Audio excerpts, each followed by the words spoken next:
for the sake of our country, for national security. At that point, he was Joe, now sitting president of the United States, powerful person in the free world, and daunting. So at the end of that 5+ hour interview, the head of station told my lawyers, listen, an individual named Tim Tebow is going to run point on all of this. We're definitely going to have Tony come back in for a follow-up interview. Could be as early as next week. Some of the people that were in the room weren't well versed on all these facts. We may want to have people come in from Baltimore or Delaware. And, I was ready to sit down with anybody that needed me to, or travel wherever I wanted to. And so the head of station gave my lawyers Tim Tebow's cell phone number. Tim was not there that day. I think he was out of Washington, D.C. But my lawyers had an hour and a half call with him that Friday night, October 23rd, and subsequent calls through the weekend and the following week, when I was then coming on your show to provide the facts to the American people. And they were supposed to be working a follow-up interview. And Tim Tebow, in his last discussion with my legal counsel, was, listen, we know Tony's cooperating. We appreciate all the information he's provided. We will follow up with you. We're definitely going to have him come in for a follow-up interview or spend some more time on this. And I haven't heard from him since. At all? No. Nor have my lawyers. No communication whatsoever? No. Since before the 2020 election? Correct.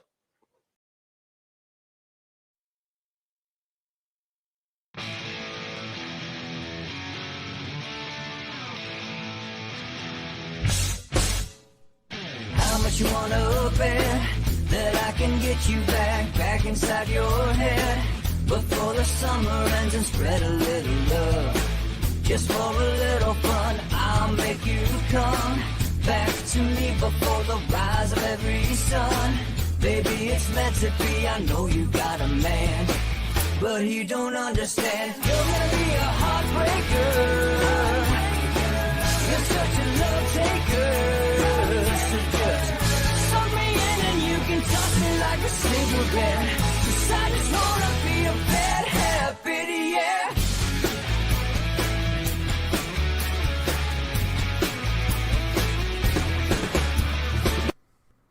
Welcome to Inside the Numbers with the People's Pundit. And now here's your host, Rich Barris. Before we get into the polls, folks, could you imagine? We have to look at some of these clips because, look, this is the media handicap for you. All right, you're watching Inside the Numbers with the People's Pundit. I'm your host, Rich Barris, the People's Pundit. Get your merch down in the link below. All right, it's getting nippy out there, getting a little nippy. If you don't have a People's Pundit hoodie, I'm telling you right now, you're not cozy. You are not cozy. All right, we have to look at some of these. I can't let them go without going over, and I mean several of them. All right, so if you're not interested in that, which I'm sure you are, but if you're not, I'm leading somewhere with this. All right, yeah, we are going to talk, of course, about the elections and stuff. But look at stuff like I saw last night. I think back to the difference between 2016 and 2020. And in 2016, it was basically universal awareness of the stories surrounding Hillary Clinton's emails. All right? Universal awareness. In 2020, in the battleground states, particularly in the Rust Belt, when we were polling right to the end there for the election project, for the public polling project, the election 2020 public polling project, it was not universal at all. In some states like Wisconsin, it was around 72, 74%. In Minnesota, Pennsylvania, I think was one of the higher ones. It was around 76%. But still, huge difference between that and almost universal 95+% awareness. And what do I mean by that? Are you aware of the recent news reports surrounding Hillary Clinton's use and handling of use of a private server and handling of classified information kind of thing, versus are you aware of recent news reports on the Joe Biden potential involvement in his business dealings, right? It's a big deal because there's a strong relationship between those people who actually are persuadable, who make, they're persuadable two ways. One, can you get them to go out and vote? And then 2, are they going to vote for you, or could they really vote for someone else, right? The Obama-Trump voter, right? There must have been some of them that were Obama, Trump, Biden. We know that, even though Trump expanded the number of votes he has. So it's really incorrect to say he lost votes. He didn't lose anybody. He's a one and only incumbent president to gain votes, yet lose his reelection. That has never happened before in the history of the United States, all right? So, or the history of popular elections in the United States. Barack Obama, on the flip side of that, is the one and only president to be reelected by losing votes, all right? Most presidents who are, not most, all other presidents who are reelected were reelected with greater shares of the vote, more total votes too, all right? All right, so with that in mind, I look at this interview yesterday, and this to me screams media handicap. And I want you, as we're listening to Tony Bobulinski, especially in this next one, I want you to remember, okay, who were the, let's call the media the prosecutor under Donald Trump, because there was never a case. Robert Mueller found nothing. All right. If they had as credible of a witness as Tony Bobulinski is, and not just their word, but physical documentation, they may have been able to end Trump's presidency with this. The truth is, they never found anything like this. The Trump Organization fraud, you have Letitia James. I'm not going to play the clip of her again. She's loaded up. She's right there. I mean, she's a total joke. You have Donna Brazile reacting to the shift in the generic ballot. 2 Republicans last week on ABC this week saying, well, you just come to our state, we'll prosecute them. That's her response to losing in the polls.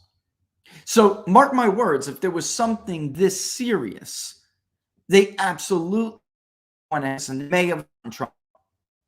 Impeachment sound ridiculous. Historically, impeachment is never used the way it was used under Donald Trump. Never. Republicans kind of touched that rail under Bill Clinton. Personally, my own view is that the impeachment of Bill Clinton was ridiculous. All right. And I think it cost Republicans. But if there were, I don't want you to lose sight of what where I'm getting at here. If there was this credible of a witness with this level of evidence, where is, the FBI is making, an attempt to prosecute Donald Trump over a Presidential Records Act. The Supreme Court would overturn any conviction they could come up with anyway. It's just totally nuts. And by the way, what happened in response to Tony Bobulinski offering this information? They sicked the Justice Department on them. If there was this level, CNN was forced, folks. There wasn't evidence like this. So they were forced to take the word of scumbags like Michael Cohen, who had motive to lie. And the only one thing I'll concede here, and I'm not going to get into it until after this clip because I don't want to jump the gun.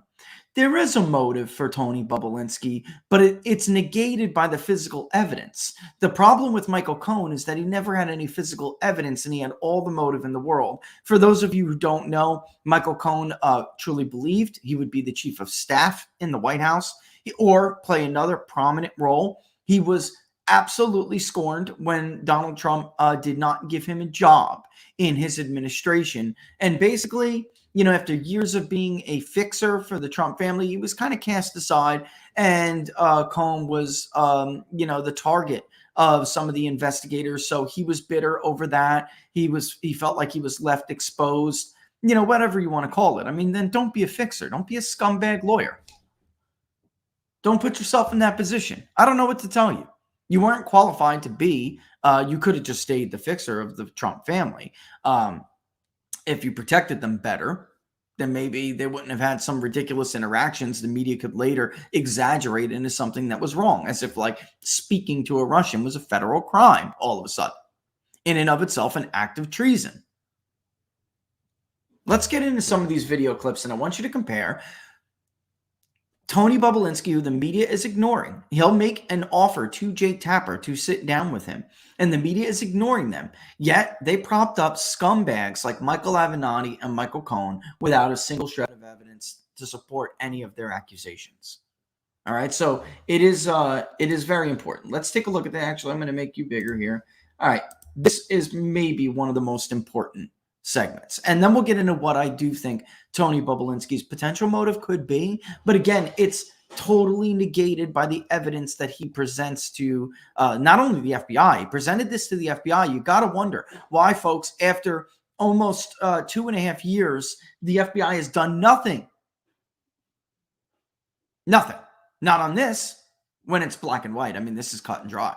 Anybody who's got any knowledge of this whatsoever, you don't even have to be a lawyer, but go and speak to one that you may trust. This is fraud. And it's a lot of money. Let's just roll it. Document, the Sinohawk Holdings agreement, except it's got a different company name.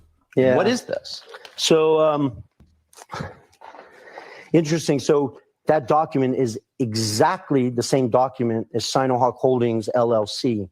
And it appears that Hunter Biden, Jim Biden, and the Biden family literally copied the same document down to typos, as you said, the serial number, and they removed Oneida Holdings. I mean, Laura, I which know was the you're Delaware laughing, but this LLC is a that serious crime. represented Jim Biden, Hunter Biden, myself, Rob Walker, and James Gilliar. And Hunter and his lawyer, George Maziers, replaced it with Owasco, which was Hunter Biden's law firm or business that he operated. So he effectively swapped out an entity that he owned 20% of to a business that he owned 100% of, which is fraud. Why would you do that?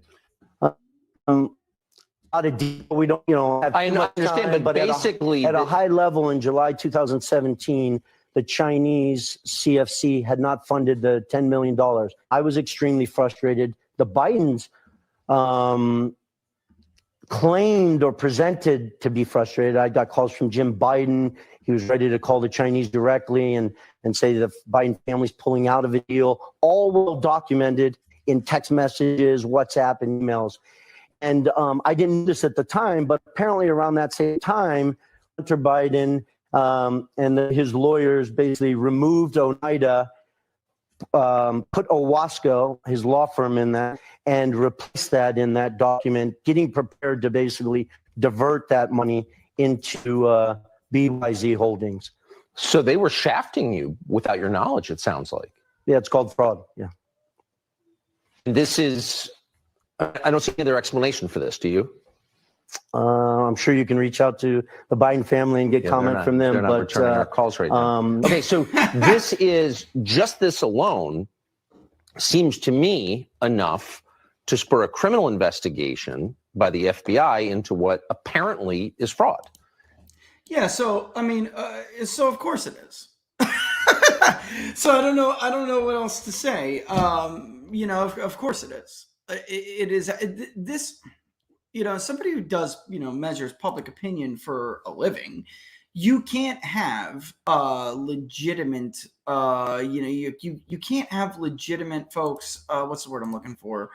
You cannot have legitimate elections when you have this kind of lopsidedness. Not legitimate, but certainly not. Democracy doesn't work. Self-governance doesn't work unless information is free flowing. And I told you the real lesson after 2016 that the media and Democrats, we call them collectively the Demediacratic Party. All right. It's like this institutional incestuous relationship between institutions, right?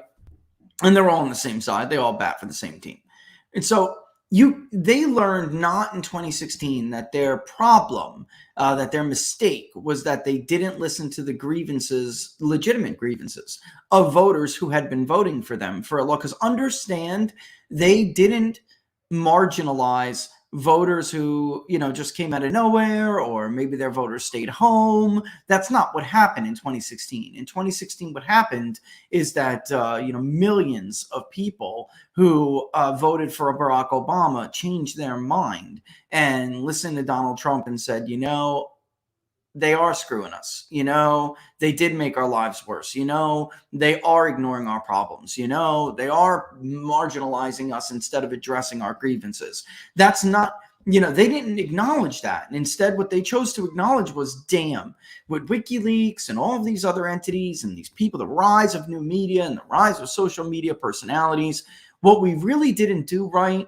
was sufficiently censor and suppress these voices. That's what their real, what their real takeaway was from this, which is, to me, totally, of course, it's totally outrageous, but and for most of people that are told this and understand it, the problem is it's the allegory of the cave.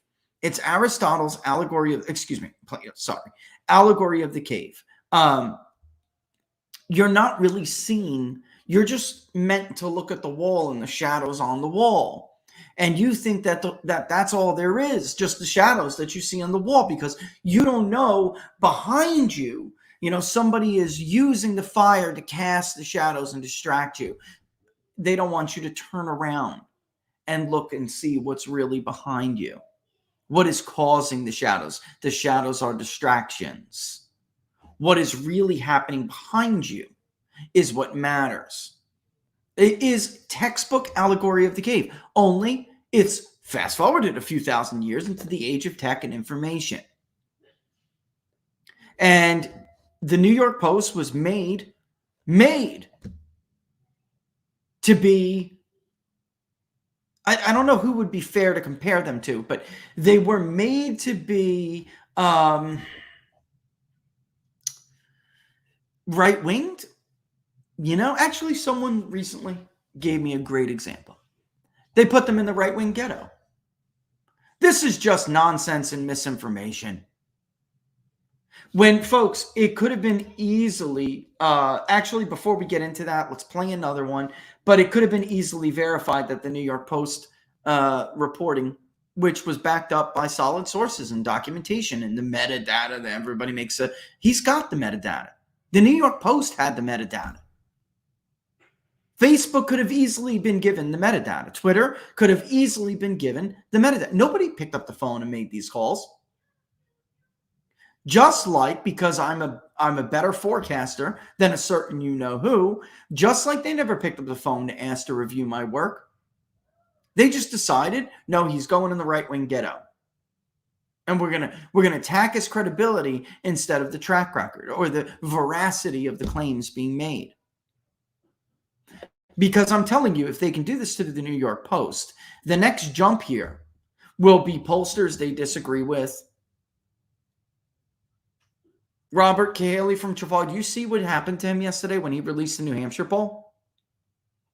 It didn't matter that Anselm College published a poll maybe an hour or two later at most that showed roughly a similar margin. The only difference was Robert asked about the Libertarian Party candidate, which absolutely could have tightened the margin. Younger voters who, if you give them a binary choice, may simply pick Maggie Hassan or any Democrat. It happens quite a bit. If given the choice to give a third party like a Libertarian or a Green or something like that, they will pick the third party candidate. So that could be the difference between their almost 5-point lead and Robert's 2.5-point lead or whatever it may be. Absolutely. If the Libertarian draws 2.5%.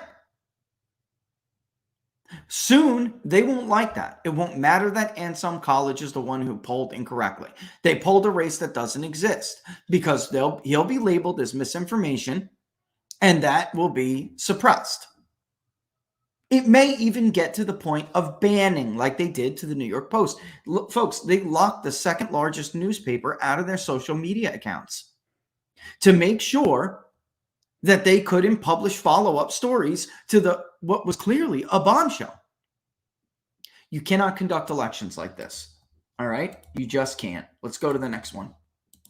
Here's the next one. Then we'll get into the process by which you saw Andy Stone at Facebook and others make the unilateral decision to not show you this story without even picking up the phone and calling Tony Bobulinski or the New York Post. The FBI did this.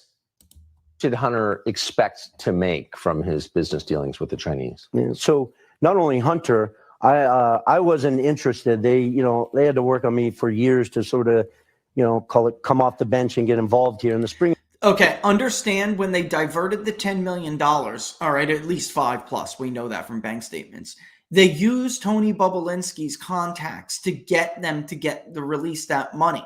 And then they diverted that money, folks, away from Tony Bobulinski. Do you understand the fraud they perpetrated here? This is an open and shut crime. If you did this, you'd be facing federal prison time. If I did this, I'd be facing federal prison time. This is black and white, and yet the FBI hasn't done a damn thing. Why? Because they were the ones who were behind suppressing the story. They were the ones behind suppressing the story. They're part of the conspiracy.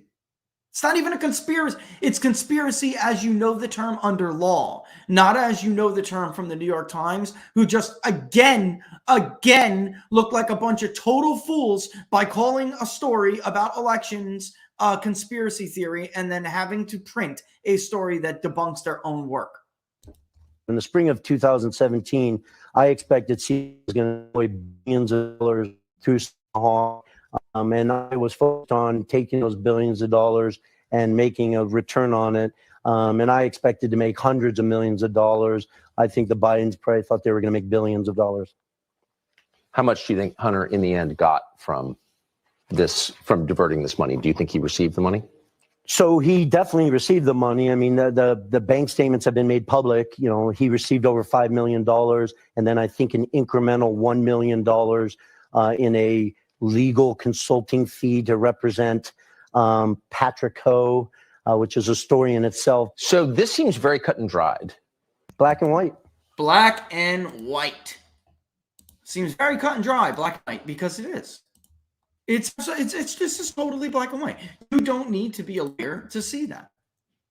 Again, I'll leave the legal stuff to everyone else. I'm more concerned with the FBI and social media and big media, legacy media, all coming together with a party, one of the main parties in the two-party system in the United States, and interfering with people's ability to make a rational policy decision. As someone who does public opinion for a living, you know, I'll leave the rest of the stuff to the lawyers, but this is a serious problem, which brings me to the next clip. Okay, how did this decision get made to do this? Because, folks,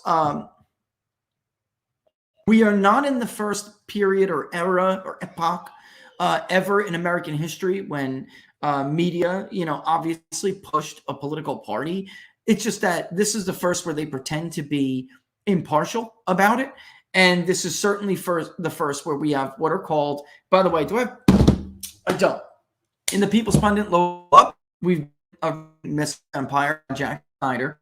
And while I don't like his overall theory on international relations as to why nation states make the decisions they do, I think his greatest contribution is to define what are myths of empire so you can recognize them for yourself. They're lies that are used for leaders of nations to overextend and make poor decisions that weaken you in relative power as relatively to other great powers and great power coalitions. But inside, he talks about cartelized powers and interests within different systems of government. And democratic systems are supposed to be the ones that are most easily able to retrench bad policy overextension because the public is able to check those cartelized powers. In, for instance, unitary systems, actually, they can be the most extreme if you have a leader, a single leader, a dictator that is a believer in myths and they overextend, then that nation state is just screwed and they're going to overextend and their empire is going to suffer for it. If they don't believe in myths, then it's most easily contained, you know, that risk of overextension. However, then there are cartelized systems like he states in Japan before World War II, in Germany. And I would argue at this point, this is what I think he contributes the most because it helps to deal with understanding now. I would argue we're not really a democratic system anymore. I don't know of any Western power that can honestly claim to be a democratic system. He doesn't argue cartelization can't happen in democracies. He just argues that they're easily checked. All right. And what happens in them, you know, the experts and the military complexes and the intelligence agencies and all of these people, the media come together and they all push this propaganda to make it easy for the public to be duped by these myths. All right. And that's the contribution. I think it's fascinating and I think it's brilliant on some level. I just don't think it explains foreign policy and the international system. However, it does explain how we can come to see what we see in domestic coalition politics. And by that accord, what is dangerous here by what Tony Bobulinski is showing, what he's demonstrating, is a very clear cartelized system where the FBI, big media, social media came together with a political party and they all basically, it's the R word. And I'm just going to leave it up to Tucker here, but it's the R word without a doubt. The American aware, but Mark just they came and warned the dump. So when the New York Post ran their article, individual named Andy Stone stepped in. I think he runs their compliance. He's a proven liar. I mean, look, Cerno, others, and by that I mean Cernovich, but there has been so many others. Miranda Devine, who broke the story for the New York Post. This guy has been caught in so many lies. You know, Zuckerberg himself, you know, has testified in Capitol Hill about this. And Jack Dorsey apologized, said they were wrong on Twitter for doing it, you know, too late.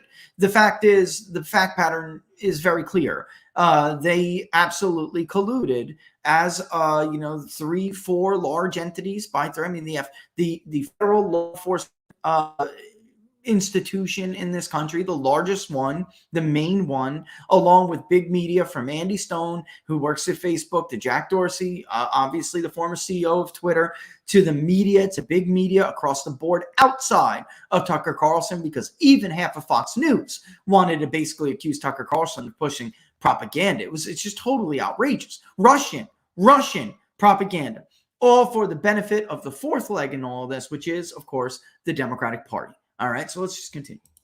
Science or fact-checking department and throttled down the fact pattern. The interesting thing with that, Tucker, is Andy Stone never reached out to me. He never called my lawyers. My email address was there. I'm easy to get a hold of. Facebook never reached out to me and said, hey, Tony, we see that this email that the New York Post just published to you, is it real? Can you produce the email to us? Within 5 minutes, if Twitter, Facebook, anybody else had reached out, I would have produced the email with, everyone wants to talk about the metadata. Oh, the emails that are being produced don't have any metadata. I would have given them the metadata that's pages along on that email that the New York Post published. And so you originally started this chain by, how did it make me feel? Angry, disappointed, and felt like I had to go out and educate the, American But take people. 3 steps back. I mean, this was an extraordinarily close election, which is to say, Yeah. And I don't mean to cut it off here. It's just, it does cut off here. So I want to go and grab that other clip, because this is what it really comes down to here, ladies and gentlemen. All right.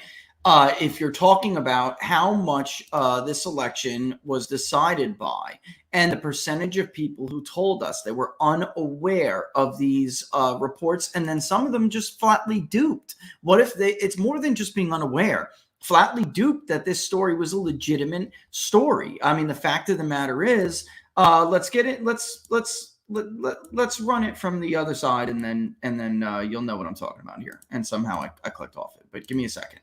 Yeah, I mean, the bottom line is the numbers themselves very clearly show that this election was influenced by these actions. There's just no doubt about it. And there have been other polls since then, from Rasmussen, from others who aren't, they try to put Rasmussen in the right-wing ghetto as well. But there have been, surveys from Newsbusters and others that very clearly show that this impacted votes. And if people knew the whole story, it's very, very likely that election would not have turned out the way that it did, regardless of everything else. Regardless. All right. So 3 steps back. I mean, this was an extraordinarily close election, which is to say it was determined in real life by a very small number of votes. Yep, 21,500 votes.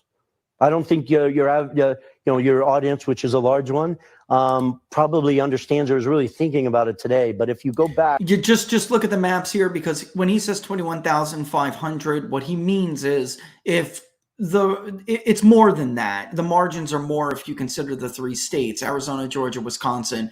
But you'll see what he means by 21,500. go back to October 2020 and then into the November 3rd You don't election, need to convince the all election those was people. decided by 21,500 votes. And what does that mean? 3 states, Wisconsin, Georgia, and Arizona. The difference between President Trump and Joe Biden was 43,000 votes. If half of those people, 21,500, had voted for President Trump instead of Biden, President Trump would still be in the White House. Now, I'm not arguing for that or supporting that. That is fact. Yeah, it's not really the point, I mean, the argument in favor or against is not the point. The point is that once again, we have federal entities who believe that they know better than the sovereign American voter. This is the scary look. Self-governing societies don't work when this happens. That is the literature. That is the history. This is now it is a cartelized system. Nobody can seriously argue that this is a democratic system if this is the way this works. It is a cartelized system, which means there are oligarchs and government officials, and we'll just call them, and Snyder calls them, just bureaucracies, the bureaucratic power. Or, somebody like Bannon would say the administrative state. All right, whatever name you want to put on it. They are log rolling coalitions that share certain interests. They come together and they take away the right of the sovereign voter to decide who should govern them. And that is the major threat right now to this country moving forward. It is the biggest one. It's not, China, 6 years ago, you could make an argument it was China. It's not Russia, who would stay in their own lane if left alone. They would. You can't even say it's China, because China is just part of that log rolling coalition. Their interests are part of that coalition. They're not the cartel alone. They're just part of the cartelized power. So you have to say the biggest threat is this cartelization itself.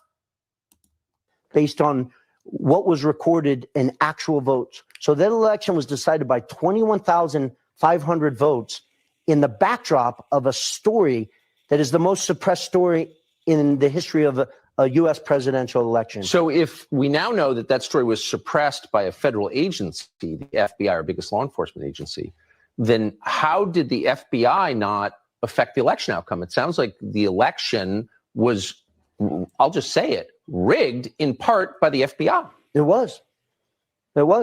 So you can call it rigged, you can call it stolen, you could call it suppressed. Their words. The American people can call it whatever they want. But the fact pattern is the FBI alone altered history in that election. Did anyone at the New York Times or the Washington Post ever call you? So I've had a variety of people reach out to me, but nobody that was willing to actually. All right, he goes on to challenge Jake Tapper and other people. Jake Tapper is the supposed flagship hard news anchor from CNN. He goes on to challenge Jake Tapper to have him on. He doesn't want to be relegated to Fox News and Tucker Carlson. He's willing to speak to anybody. Rest assured that if the roles were reversed, and again, meaning the cartel, if they had this level of credibility in a witness who had this amount of physical evidence, they would have, everybody would be calling them right now if the president's name was Donald John Trump and not Joseph R. Biden. So again, in a system like this, the voter is supposed to be the sovereign. It doesn't work if they're not. The Federal Bureau of Investigation, Justice Department as a whole, despite what you heard under the Trump administration, is not independent. They are part of the executive branch.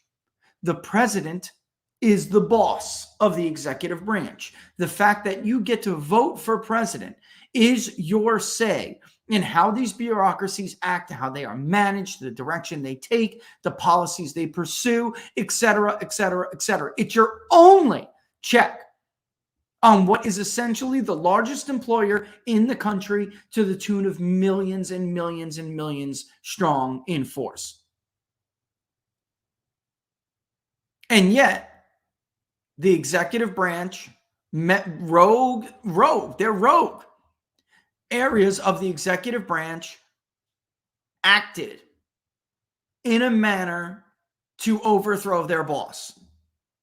There's a word for that. There's a word for that. It's a 4-letter word and it starts with a C.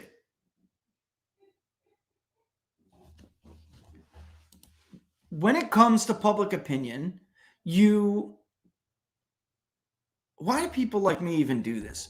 Why did George Gallup even do this? Why did they do it? Public opinion has such a unique role in a self-governing society. It's really, the polls we think of, look at Brazil and you think, yeah, sure, they have a role, all right. Their role is to influence elections. And it's hard to make the argument for that when one of those states that they popped up on this, it's hard to make an argument against that, not only in Latin America and third world countries, all right. And Brazil's not a third world. I would not call Brazil a third world country, but it's hard to make that argument, to dismiss that argument, even in the first world United States, when one of those states that was just up on the screen, Biden won by 20,000 votes. The ABC News Washington Post poll didn't give him a 17-point lead in days before. We know from our own polling and the polling of others, it certainly wasn't Tony Bobulinski who tightened that margin to 0.2%. It was just a bogus poll. You can't be that wrong. I mean, you can, but then you shouldn't really be in the business. And honestly, as we move and pivot into the next segment here, I think we're headed for another big, huge, giant blowout mistake. I really do. All this means, what does this all point to? A country that really is in. And what has happened because of this? We're going to talk about it on the other side of the break. All right. But for now, listen, food shortages could be coming in the U.S. Absolutely. We've been talking about this for a long time, right? Experts have been talking about it since July. Drought, inflation, new policies even are pushing America's food supply near its breaking point. And that's why survival food is more important than ever. Create your own stockpile like Laura and I have the best-selling 4 Patriots survival food kits. It's not ordinary food. We're talking good for 25 years. They're basically super survival food. It's hand-packed right in a family-owned facility in the USA. They're not transferring $10 billion from a Chinese account. The kits are compact, sturdy, water-resistant. They stack easily, light-resistant. They have different delicious breakfasts, lunches, dinners. And you can make these meals in less than 20 minutes. Just add boiling water, simmer, and serve. Go to 4patriots.com/TPP for the People's Pundit to get your 3-month survival kit. You'll get their famous guarantee for an entire year after your order, plus 10 free gifts and free shipping. They're called 4 Patriots because a portion of every sale is donated to charities who support our veterans and their families. Just go to 4patriots.com/TPP. 4patriots.com/TPP for the People's Pundit to build your own stockpile like Laura and I today. If you go to their very awesome website and you look at other things that you want to get, we did get a lot of your emails. They were very gracious enough to give us a code, TPP10. TPP again for the People's Pundit. 10 to get 10% off your entire order on checkout. All right. With that in mind, and by the way, we're happy to work with them. We do ourselves. We have it ourselves. And we can tell you guys are taking this seriously, and you have done it, which proves once again that the People's Pundit audience is vastly more intelligent than the audience of the mainstream media. All right. So with that also in mind, what has happened? And I talked a little bit about this on What Are the Odds last night. I'm going to get into it a little bit more. The Commission on Presidential Debates canceled, citing the pandemic, canceled the second presidential debate. Why is that important? The second presidential debate is historically the debate on foreign policy. It is also historically the debate in which the incumbent president shines. I will give you two recent examples. Mitt Romney got his butt kicked against Mitt Romney in the first presidential debate.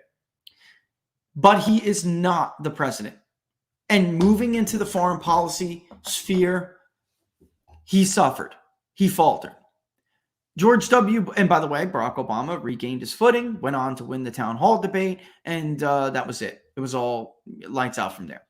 It was widely believed in 2004 that George W. Bush was in trouble. He had a very bad first presidential debate, and which was on domestic policy. And then John Kerry is not the president. So in the second debate, when they landed on foreign policy, even though it was the very issue that everyone believed George W. Bush might actually be more vulnerable on than people think, he knew about terror more. He is sitting in the chair day in and day out, just like Barack Obama was sitting in the chair day in and day out. And he beat Kerry all over that stage on foreign policy. By the third debate, Bush had already regained his footing. The town hall came around. He was likable. He held his own. He went on to win re-election. Do you think that the rhinos who pretend to be Republicans, they're never Trumpers and as liberal as possible, as liberal as can be? They hated Donald Trump, the supposed two rhinos on the debate, because it's bipartisan. It's not bipartisan. They're all a bunch of urban They're all a bunch of urban liberals and two of them pretend to be Republicans. That's how it goes. Just like the CBO is not nonpartisan. The Brookings Institute is not nonpartisan. They claimed anytime you are non or bipartisan, they're screwing you. They knew Donald Trump had a superior record, a popular record on foreign policy. Another polling question that, why does it matter? It does matter. It matters because the people in New Hampshire, Minnesota, Michigan actually told us they believed Donald Trump was more likely to get them into a global conflict over Joe Biden. The Commission on Presidential Debates could not have you, the audience, the voter, the country. They could not have Joe Biden, who has 4 decades of failures in foreign policy. Even his own defense secretary under the Obama administration said he is the biggest loser when it comes to foreign policy. On every single major foreign policy debate Joe Biden over the last 4 decades participated in, he was on the wrong side, the incorrect side, the failure side. They did not want that record of 4 decades of failure to be up against the Abraham Accords. They didn't want it to be up against no new wars. They didn't want it to be up against getting out of Syria, getting out of Afghanistan, defeating ISIS, sitting down with Kim Jong-un and coming to an agreement to end the intercontinental ballistic missile program. What happened just the other day? Instead, they were generically allowed to perpetrate a fraud with the help of the media while Joe Biden stayed in the basement, which was that Joe Biden was some kind of stabilizing force. Donald Trump was the destabilizer, that we retreated. Remember some of these comments? We retreated from the world. American leadership had retreated from the world. And as a result, we were facing catastrophic destabilization across the globe. Russia was on the rise because, of course, Trump and Putin are butt buddies, right? Right. What has happened since? There was an absolutely calamitous withdrawal from Afghanistan, which resulted in dead Americans, dead civilians, dead Afghan children, and almost $90 billion worth of advanced technological weapons, military-grade weapons, left in Afghanistan for the Taliban to own. The Taliban has an air force now. Thank you, Joe Biden. The Abraham Accords went to shit. Pardon my French. The Middle East has been completely destabilized. Israel is under constant assault. An ICBM just the other day, live on television, the raid sirens were going off because an ICBM just went over everybody's head in Japan again from North Korea. They played the aggressor role against Russia, whether some of you want to admit it or not. Go get an international relations degree. This is not debatable. The US and NATO are the aggressors in Eastern Europe. You would not tolerate an Eastern bulwark across the water in Niagara Falls, would you? Across the border. It's right there. It's counted right there. What if Russia had a satellite state right across from Niagara Falls? Would you tolerate that? What if Mexico was suddenly a satellite state of Russia? Would you tolerate that? No, you wouldn't. So be intellectually honest for 1 second with yourself. The U.S. is the aggressor. We now, for people who are accurate in predicting how this conflict, the outcome, not only Russia's actions, but how it would play out. And but it's not playing out well for Ukraine. Come on, cut the propaganda crap. Ukraine is dealing with a minor Russian offensive. They have the population a fraction of Russia. If Russia entered a status of total war, Ukraine would get mowed over in a day. They're not in a total war posture. They just want Eastern Ukraine, where they're ethnically Russian. Been over this time and time again. And those experts who were right, not the failures who can't defend their thesis in college, so they end up in the State Department, because that's what happens in academia to scholars who can't defend their thesis or actually write detailed scholarship that's taken seriously among their peers. They end up in the State Department. That is the running joke in academia and security studies and international relations. I know, I was bored and got one. They said this would happen, and it did. They now say we're the closest to nuclear war we have been in 6 decades since the Cuban Missile Crisis. Why? Tony Bobulinski can offer some insight into that. Because Joe Biden got his friends, the Biden family and other Western elite families got their friends to invest heavily in Ukraine's energy sector after the CIA led a coup that toppled a democratically elected president and his regime in Ukraine back in 2014. They moved in. They got the coup and they said, we're taking that shale in eastern Ukraine. Well, Putin has it now. They're supposed to be the adults in the room. That's why you sabotage the Nord Stream pipeline? That's being an adult? That's the rational, level-headed decision? Attacking a project that basically belongs to an ally? Yeah, it's Russia's oil. It belongs to Germany. It benefits Germany. The other day when they were cowing on about the referendum being stolen, they had a vote in the UN. Under Donald Trump, he pulled India into the circle of friends. They loved him. I have a friend in India who's a reporter. I'll never forget when Trump went to India. His reaction, he was like, I have never seen an American president or any foreign leader welcomed with love like this country is welcoming Donald Trump right now. Modi literally rolled out the red carpet. There were people lined up on the streets for the motorcade to cheer on Donald Trump. Why? Because he was the first U.S. president who was willing to let India decide its own destiny if they wanted to be allies with the U.S. That's a nice way to simplify it.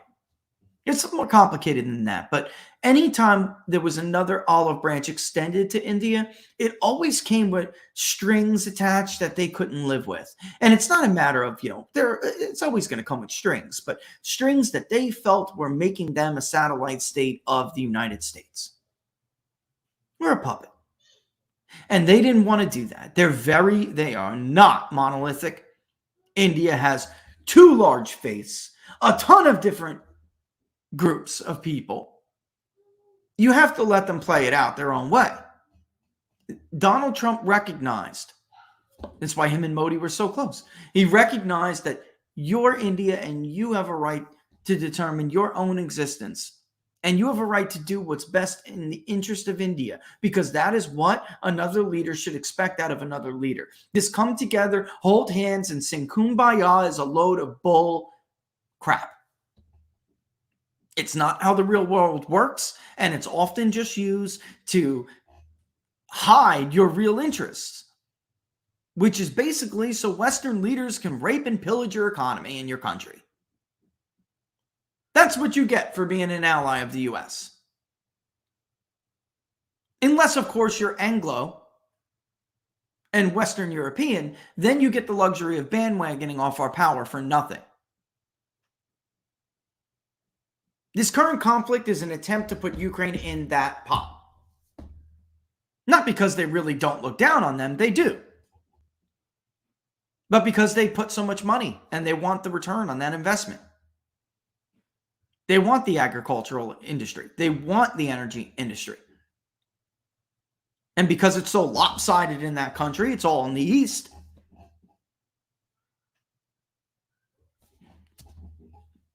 Putin's he's the enemy right now. He's the great villain. And before you go on, ask yourself why you don't ever hear Putin speeches in Western media. Ask yourself. Yeah, and you never get a direct translation from the BBC, right? Never. When was the last time Reuters put up a speech from Vladimir Putin? Right. Right. So there we have it. And the problem with this cartelized power structure is that this is how the Biden presidency was sold to the American public, yet the reality now is very, very, very different. And you would have heard all of that if you would have at least even gotten a second debate. Imagine if they didn't you think the Biden campaign did not collude with the Commission on Presidential Debates to, put that phony baloney argument out there that it wasn't safe at that specific time to do the debate the way that Donald Trump wanted to do it? Even with their stupid plexiglass that's now proven to be completely ineffective. Yet somehow the town hall structure was just fine. Folks, it was a scam. They scammed you. They did not Donald side. If the moderator wasn't going to do their job, they thought that Donald Trump was going to bring up every single failure that Joe Biden has under his belt as a foreign policy leader. Here we are. Here we are. So that's what, look, again, I'll leave some of the other stuff to the lawyers that come out of that interview with Tony Bobulinski, but what gets to me is the impact that this cartel has on our ability to have a self-governing society, because I would strongly suggest you read that book. That's one of many. But the fact of the matter is, the stronger the cartelized powers are in a system of government, in a society, the less free you are. The less real elections are. They're not. We call it, in our virtuous republic, I wrote about it, we call it rational ignorance. It's not that voters made the wrong decision because they're stupid. They made the decision even if it went against their own interests. They made that decision because it was the best decision that they had to make with the information that was presented to them. Post 2016, they're on to this now. And their main goal has been to restrict the flow of information. You only hear what the cartel wants you to hear. Everybody else is not credible. I mean, if you did read it, he's great. Al Schneider points out too, how the experts always know the right time to jump in. They always say the right time to jump in. Remember how as soon as that broke with Tony Bobulinski, they all, it was how many signed this letter? This is Russian disinformation. The experts, former national security, current and former national security experts sign letter saying that this is all the hallmarks of Russian disinformation. Folks, it was a lie. They duped you. A phone call He had all of the evidence. The veracity of the emails was never in question. It is not a democracy if we live like this. It's not.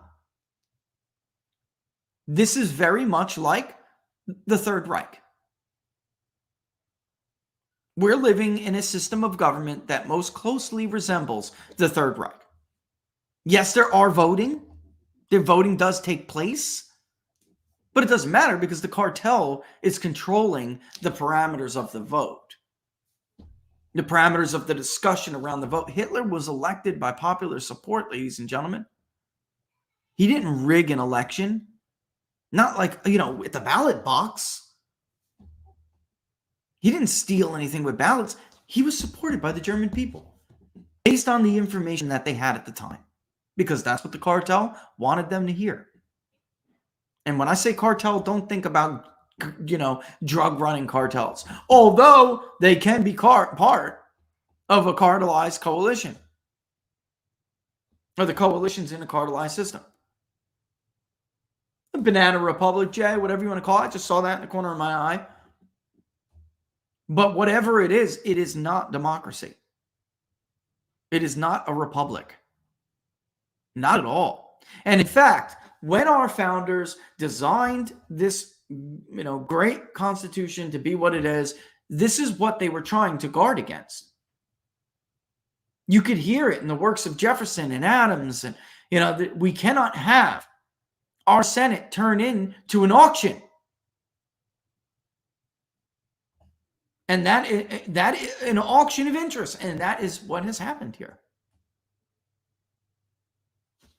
It's not that they thought people were inherently stupid. They didn't. That's not why they denied your right to vote directly for senatorial and earlier presidential elections. It's not what they were doing.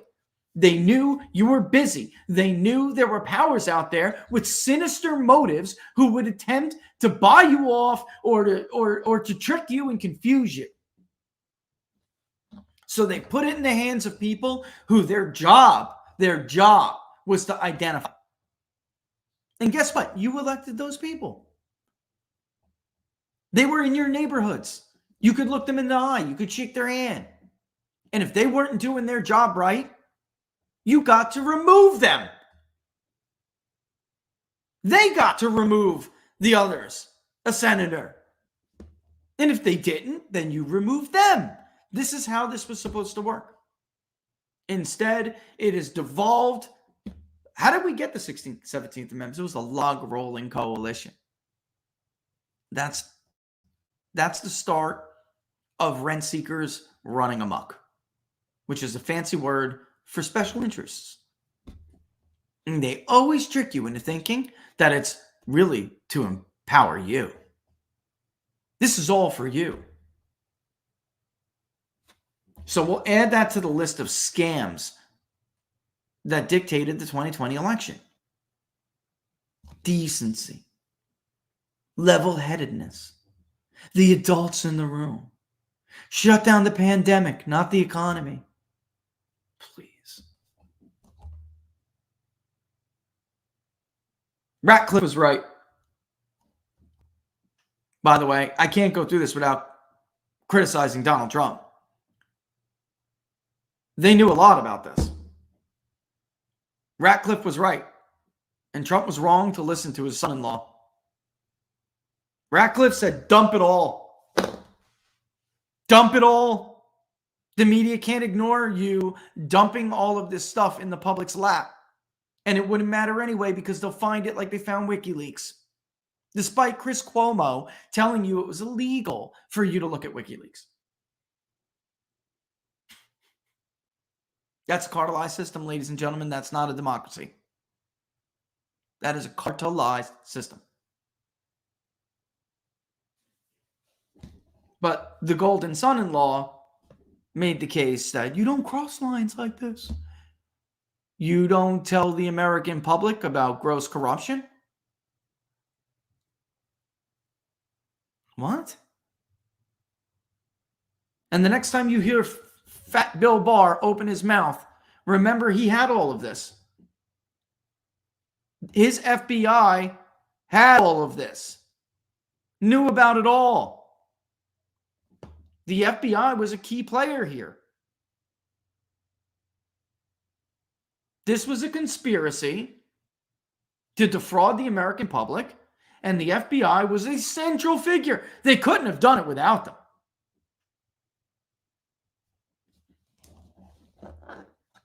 I mean,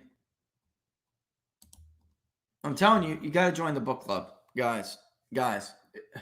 If you're on Locals, I don't know if it's the time. I hope you're watching the replays of them or something, but the information out of that book club is just a lot more in depth.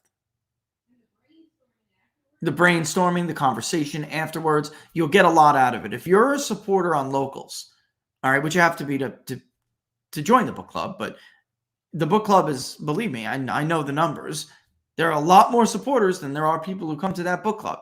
If you're a supporter on Locals, seriously consider making time on Sundays to join that book club. And if you can't, definitely review it after. You don't even need the books because we read them. Next time, by the way, we're going to compare Schneider to somebody who was right about Russia and Eastern Europe and has been for decades. And his name is John Mearsheimer. We're going to read The Tragedy of Great Power Politics, which is, in many ways, I mean, the whole book doesn't focus on addressing or rebutting Jack Snyder's domestic politics coalition or domestic coalition politics theory. But he does address it and then move on to what he thinks is a better explanation. But without a doubt, we know from the dating of these books who was right and who was wrong. There's a lot that Jack Snyder makes as far as a contribution to domestic politics and what you should look for when it comes to overextension and these scams that they run on you. They're scams. Every U.S. war that you have known or lived through has been a scam. And they have used a myth of empire to push it. A domino theory. A mythical city of El Dorado. That's another one. That was even used by Bill Kristol and others for those who didn't believe the rest of the line to get you into the Iraq War. A mythical city of El Dorado is, eventually Iraq has a lot of oil. The resources we're going to get from invading Iraq is going to far pay for the cost of winning the war. Really? You're always looking for that mythical city, just one more conquest. Just one more conquest of a wealthy power. One more. You don't see China doing that, do you? You don't see Putin doing that, do you? Putin just stepped outside his border a little bit. He's going to take all of those resources and a population of ethnic Russians who will fight for him for nothing almost. We bankrupted the treasury for Bill Kristol's and the neocons' idea, harebrained idea of invading Iraq. You got it. Honestly, the paper tiger. That's another one. Putin's a paper tiger. Really? He has nuclear weapons. They thought he was a paper tiger. They pushed it. They pushed it and they pushed it. The truth is he was just waiting out Donald Trump. Turns out that tiger wasn't made of paper after all. Was he?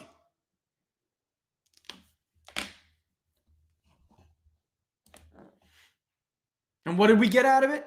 We got a coalition that now is made up of people that could have been in our own coalition. India, China, and Russia all balancing against us. This isn't the 1800s. Britain isn't powerful. The French are weaklings. Weaklings.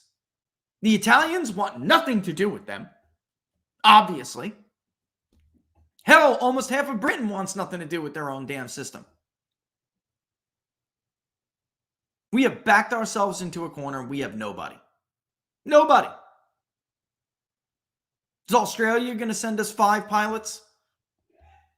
With 2 Tomahawks each? Come on. This is a disaster. This is a foreign policy disaster. And there's just no way to spin it. It's a nightmare. India could have been an incredible ally of ours. Had this not been the case, had the FBI not chose to engage in this conspiracy that we just went over, I bet you there'd be a deal with North Korea right now. And Japan would be on their way to rearmament as a strong and powerful ally. I'll tell you what, Brazil wouldn't have abstained in the UN with India, China the other day to condemn the vote, the referendum that we call a sham. Notice how we just lob these accusations of fraud without any evidence whatsoever. And if they're so convinced, if Team Zelensky, Hollywood Zelensky, and others are so convinced that there was fraud, then fine. Have another vote, like Elon Musk said. Have the UN oversee it. You can have a UN presence. We've done this before. Anyone who's been in the military in the last 25 years has seen how this goes. You know this can be done without threat or intimidation, wholesale, at least big, widespread. There's always threats and intimidation. Hell, union members are threatened and intimidated to vote for Democrats. What's your point? That happened 2 years ago in our own presidential election. And then the Ukrainian activists, what about me, Rich? What about my family? My family was forced to leave that region, and we left property there. Do we get a vote? No! You left. Are you still a citizen? Then no. If you're not, then no, you don't get a vote. My family, who fled Mussolini, leaving property and prestige behind, didn't expect to vote in Italy after they landed in America. It's like all these people want special treatment, and they're ungrateful. Ungrateful, just like their leader, Hollywood Zelensky. Elon Musk saved their lives. Their communication was done. I don't know if some of these people don't know how war is prosecuted, but in war, if you can't communicate, if the enemy cuts off your lines of communication, you lose. Losing in war is synonymous with dead. Zelensky wouldn't even be breathing right now if it wasn't for Elon Musk. And he's got the nerve to attack him as a Russian agent now. But that goes to show you their mentality. And if the Western media ever let you listen to some of Putin's speeches, especially that last one a couple of days ago, then you would understand why he wants nothing to do with the West. He went on a rant about cultural problems that have infected Western Ukraine because of us, because of the West. Wokeness, the destruction of the family, turning men into women and women into men, grooming little boys, he said. That's why they don't want you to hear it. Because truth be told, many of Americans would be sitting back like, oh man, he kind of makes sense. It doesn't mean he's not a monster. But because Putin is a monster doesn't mean Zelensky's a freaking Boy Scout. Zelensky is an authoritarian tyrant. When you jail your political opposition, when you suppress the media, I cannot understand people in this country who are, especially like Trump supporters, who cheerlead for this guy. We just went over how the media, the FBI, social media, and other elements all colluded with a political party to basically beat you, to silence you, to censor you, to suppress you, and beat you. And yet, you cheerlead for a guy who does just that to his opposition. Zelensky is not a believer in democracy. He is not some pro-Western value. Look, our own leaders aren't pro-Western value. What the hell makes you think Vladimir Zelensky is? And the reason why he won in a landslide is because he pledged to run against the old guard, and he didn't. He ran against Petro Poroshenko. He ran against corruption. He ran against the U.S. corruption, or the corrupting force that U.S. has had in governments in Kiev over the last several, not just U.S., but both Russian and U.S. influence on governments and regimes that had been recently elected. He ran against all of that. The problem is he surrounded himself with the same people that Petro Poroshenko did. He didn't stop the mini genocide. He slowed the shelling. He didn't stop it. That's why his approval rating was 25% before the war. He completely lost the support of Eastern Ukraine. And anyone honest right now, looking at their vote histories and looking at the totality of the situation, he'd lose that referendum. Putin would win that referendum, a fair referendum, a UN oversaw referendum. Putin's going to win it. They know that, but they can't have it because these 5 regions in particular, folks, that's where the shale is that they all put their money in. That's where the shale is. That's where the money is. That's where the oil is. That's where the agriculture is. They all funded this after the color revolution in 2014, the coup. Joe Biden gave a speech which was widely criticized at the time because you're not supposed to tell diplomats how to run. You're not supposed to be a foreign leader and then talk about domestic politics, like an unspoken thing. But the embassy in Kiev is just used to them people never abiding by it because it's so corrupt. Anyway, he was widely criticized in Ukrainian media back when he was the vice president after the revolution. In 2015, he went there and he basically told them what they needed to do with the money, billions in foreign aid that the U.S. was going to give them.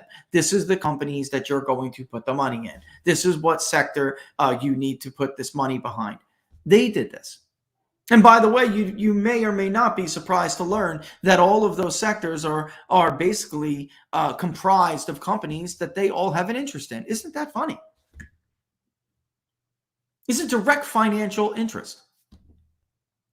That's what Putin really threatens for them. That money. That's it. At this point, Russ, and he said Putin may actually win a national election for president in Ukraine. At this point, you see those polls that say Zelensky has a 90% approval rating. Let me tell you why they are completely bogus right now. One, you cannot poll a war-torn country, which is disproportionately going to favor Zelensky in the West right now because the areas that Putin is not assaulting are more pro-West areas because he doesn't want them. It's not like he's trying to destroy or level the Russian ethnic areas. He's trying to take them with minimal damage, by the way. He's not in total war posture. He's not, regardless of the crap propaganda you hear in Western media. If they were in a full war posture, then it would be much worse than it is now. And I'm not trying to minimize the destruction because it has been horrible what has happened to the people of Ukraine. They're basically just at the mercy of these game players. It's sad. But areas that would be more Putin have experienced destruction. That's one of the major reasons why, off the bat, you can't call the totality of Ukraine right now. The second reason is very simple. Call your data provider, pollsters. Ask them if they'll let you phone or SMS Ukraine, Eastern Ukraine. Ask them about Odessa, the Donbass. Knock yourself out. Donetsk. I dare you. Call a panel provider. Go to Dynata right now and ask Dynata if you can reach, Western Russia, Eastern Ukraine. No, you won't be able to. They won't let you. They won't let you. Why? We gotta show solidarity. Okay.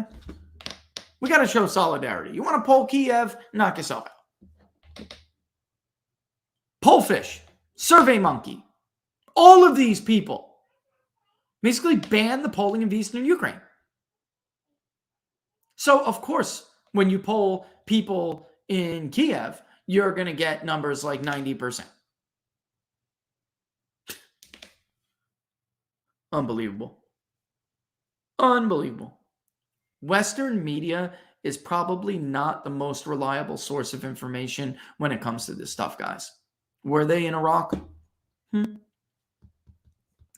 Nope. Were they in the beginning of the Vietnam War? Nope. Were they in Kuwait? Nope. No, they weren't. They did, however, put on a nice show for you with the daughter of a Saudi prince to claim she was a nurse who worked in a hospital and watched Iraqi soldiers throw babies outside of their incubators onto the floor while they gasped for air, dying. She must have been in Planned Parenthood, because that didn't happen.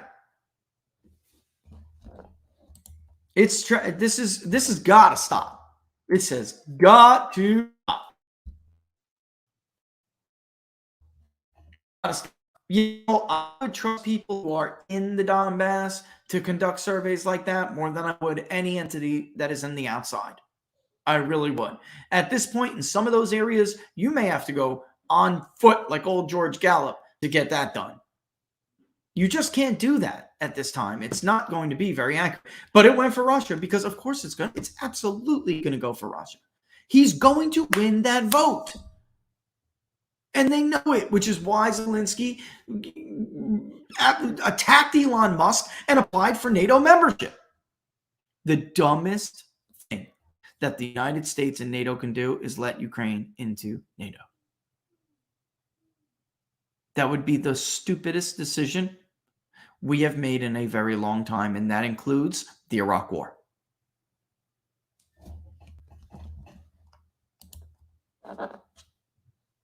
Unbelievable. All right. What time is it? Wow, time does move fast, doesn't it? Time moves extremely fast. It's really something else. All right. All right. When we're going to come back here in a second. When we do, we're going to talk a little bit about what I see in Arizona. And then when I'm done with the show today, I'm going to go ahead and crunch and get this thing done. You know how I am. I don't want to jump in here, but I'm just like, a little bit younger. Young people are not going to vote. I just want to make sure anyway, but there it is. All right. But before we do, all right, let me get my thing up here. All right. Seriously, with everything going on, folks, how could I not tell you to do this, right? Listen, the last time the economy looked the way it did, put a bargaining buying aside that we've seen earlier this week, the stock market lost 50%. The US dollar lost 46% of its value, and the price of oil quadrupled. While the US economy collapsed, inflation ran through the roof. Now we're at a 40-year high.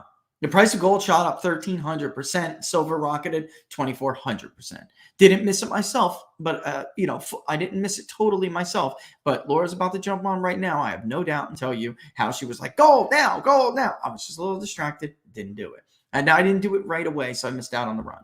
The full run. So if history repeats itself, we could see it happen again. And I don't know about you, but I'm not missing out on it this time. You can't.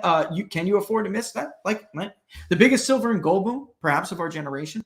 That's why I want you to go, folks, right now to tpplikesgold.com. tpplikesgold.com. Because when you do, you'll not only get the chance to protect your retirement savings with gold and silver, you could get 10 grand or more in free silver just for doing this, depending on what you do.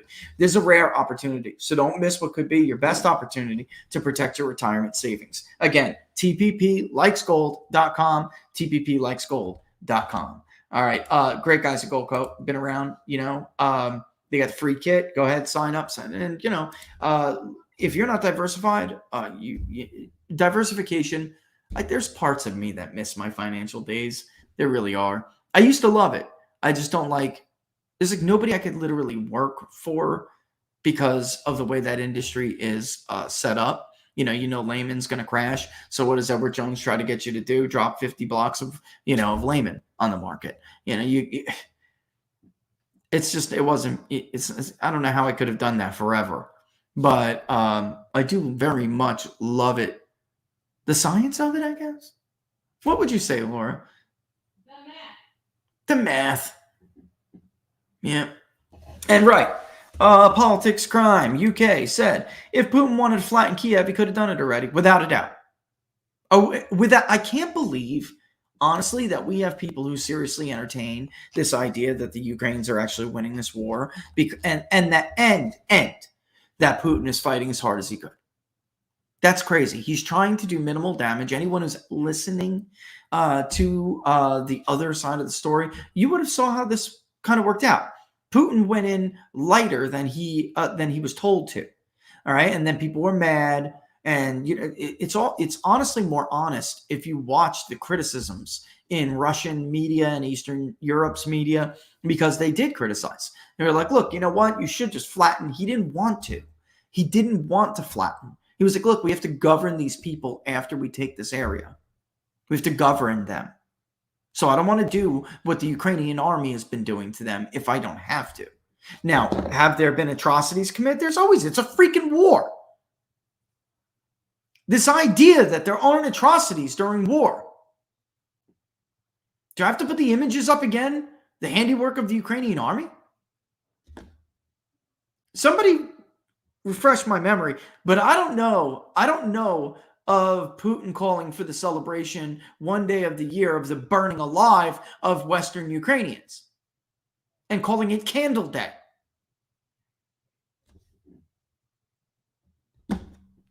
I don't know. It's unbelievable.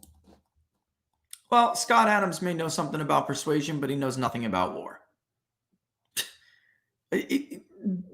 Russia could literally has what, 4 times the population.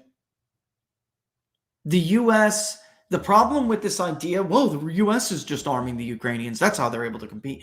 The problem with that, folks, is very simple. Ukraine is corrupt. The weapons, creative destruction media does a great job of this.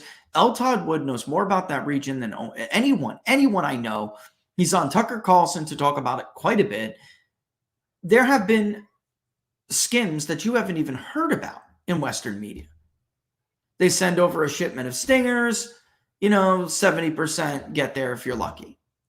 Where are the other 30%? The black market.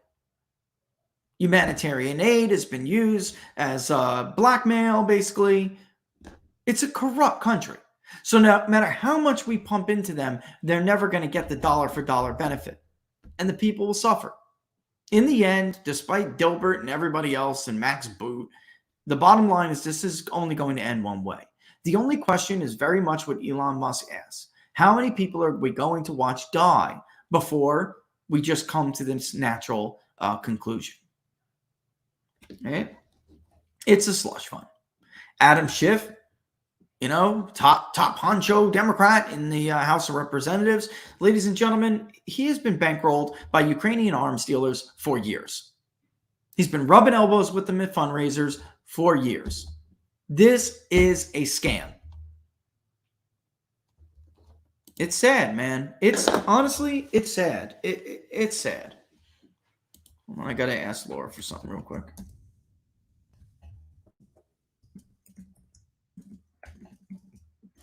What are those things called? Lord, she'll know what I mean. I'm gonna ask. Yeah. CHAU. There we go. Boom chakalaka. We will have the Arizona poll out to discuss in great detail on Friday. Okay. Now I'm looking at this young vote. Either you guys see how CBS is like. They got Lake and Hobbs tied, right? And they got Masters surging now to just 2 or 3 down 2 or 3. Let me explain to you what they did there. Yeah, I saw that, Laura. Let me explain to you what they did there. What they did was put Kerry tied with Hobbs, 80, because the way the math works, and I'm looking at it right now, if you give Kerry a 4 or 5 point lead, then the Senate race is at least tied. There is without a doubt movement toward Blake Masters. There has been since the first time we polled it, and there has been since we first started polling the race. The demographics didn't change all that much. I just simply saw movement. Okay. Why? People have been asking me, why is Masters running behind Kerry? Like, we're going to talk about this in more detail, but I want to spend this time to just beat Mitch McConnell over the head with the proverbial club. All right, club. What he has done to Blake Masters is criminal. Okay, for those who haven't seen this before, I'll show this to you now. Again, Arizona, despite being obviously one of the closest states in the country and one that you would think Republicans would rout in a good year toward the Republican Party, it is the only state to include New Hampshire and other states like that, where Republicans weren't outspending their Democratic opponents because of a big cash infusion by the National Republican Senatorial Committee and their allies. In Arizona, we'll just first take a look at this while I get a little puff and a little swig.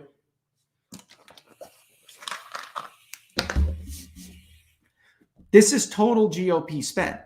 You have to understand that Mitch McConnell pulled the plug on Blake Masters. This is mostly some of them and then what Peter Thiel has spent and Blake Masters' allied groups. All right. Meanwhile, that's just 16 plus million from that time period from Mark Kelly. He has raised himself some 50 million. Other outside groups to help him, 20 million, a combined $70 million they have thrown at Blake Masters, only to see Blake now easily within the margin of error. This race for the Republican Party was so winnable. So it brings me to the topic I put in the description of this video. Why have Republicans not put this midterm away right now? Self-sabotage. I can't let this go. People are not having this discussion nearly enough. The leadership in the Republican Party is trying to sabotage them from winning what could be a historically huge midterm victory.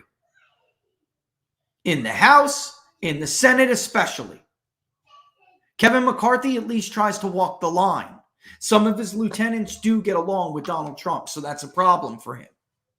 But Senator McConnell is basically the enemy of the American right-wing base right now. He is not an ally. There is no way to put this, ladies and gentlemen. If the Republican Party doesn't get rid of Mitch McConnell, if he doesn't get rid of Mitch McConnell, they are never going to grow into the party that they can become. He is hindering their ability to win the Senate and win it kind of easily. They're keeping their commitments to Baldock. They pumped a whole lot of money into Walker. They're keeping their commitments there. There is a poll, Georgia, for Brealey and Associates. There's like a lead. Raphael or not. It sounds nuts to me. I don't think a rant by Walker's son is going to cause the bottom to fall out on him like this. It's just nuts. But there is something I want to show you. It's work Trafalgar did that I think is absolutely worth showcasing here, because this is absolutely true. And our good friend of the show, David Giglio, was one of the first to showcase this and put this up. And it's important. Okay. The commitment with America was not good. And it was not, it was delayed. It wasn't rolled out correctly. And it's not focusing on the things that are necessary so much as, it needs to. All right.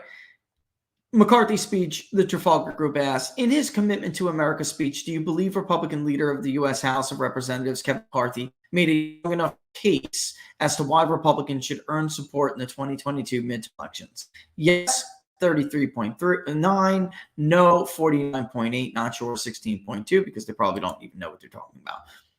This is 100% true. There are Republicans right now in polling telling us what's the difference. On the other hand, you have Blake and he has the single most fired up base out of all the Republicans on the ticket, to include Kari Lake. Her base is fired up, without a doubt. But the enthusiasm gap is the biggest for Blake Masters.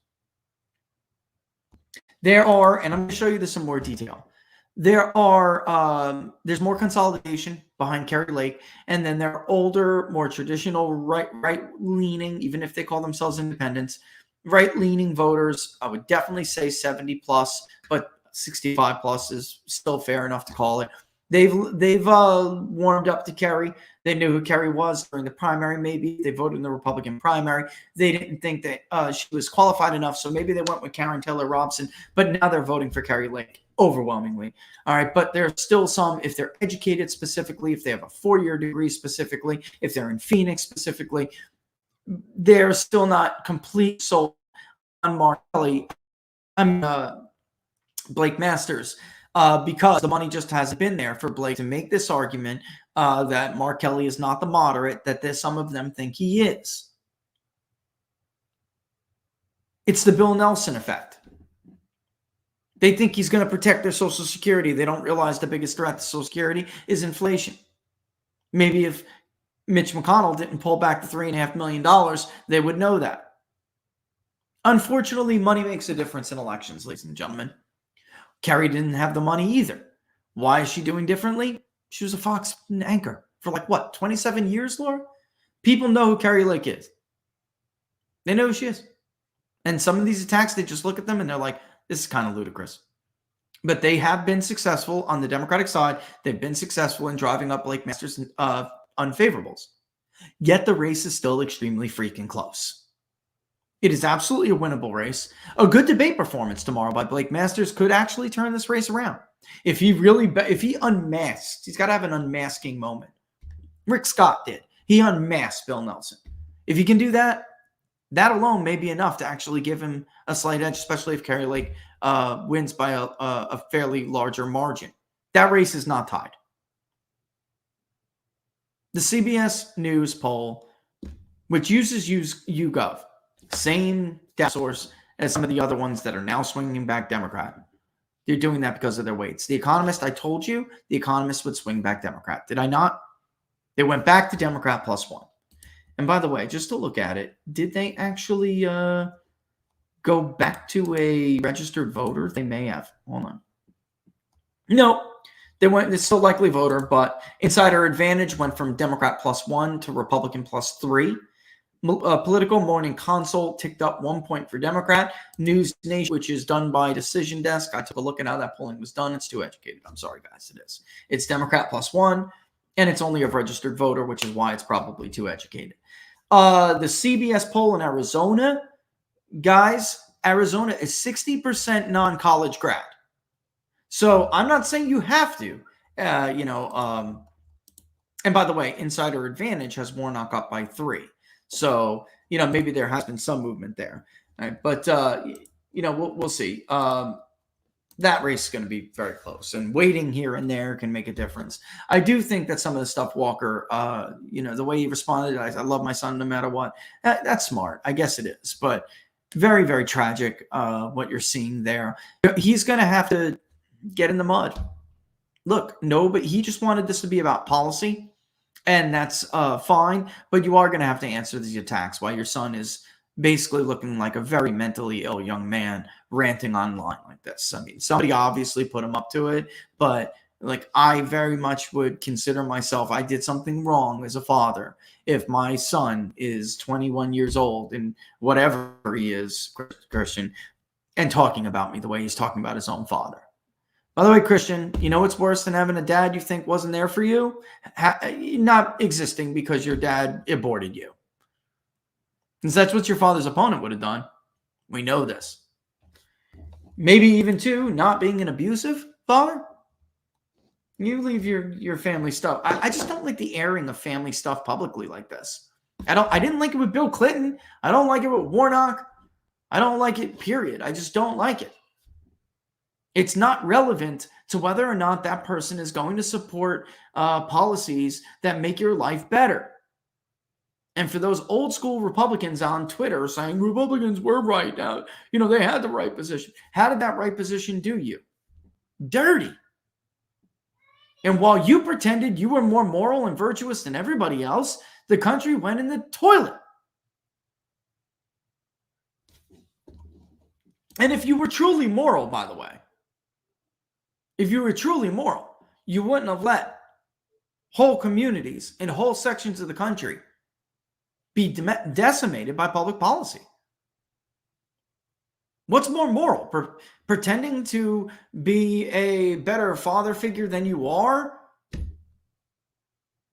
Or looking out for the lives of millions and millions of people? I mean, this is very ridiculous. Then again, look, I take my own fatherhood very seriously. And Laura, if our kid ever said those things about me, I'm going to kind of consider myself flawed. And I don't think that'll ever happen to me because I think I'm a good father. But that being said, it's not a father contest, is it? Is it a contest of fatherhood? And by accounts, Warnock beats his wife and neglects his children. I'm sorry. Why does it like have to be this like hush hush? Like every time it's a Democrat, you got to be like real. Have you seen the interview Fox News had with Warnock's ex? Nothing worse than a woman beater, dude. Anyway, well, no, there are molesters. You know, it's all pretty much sin and ugly.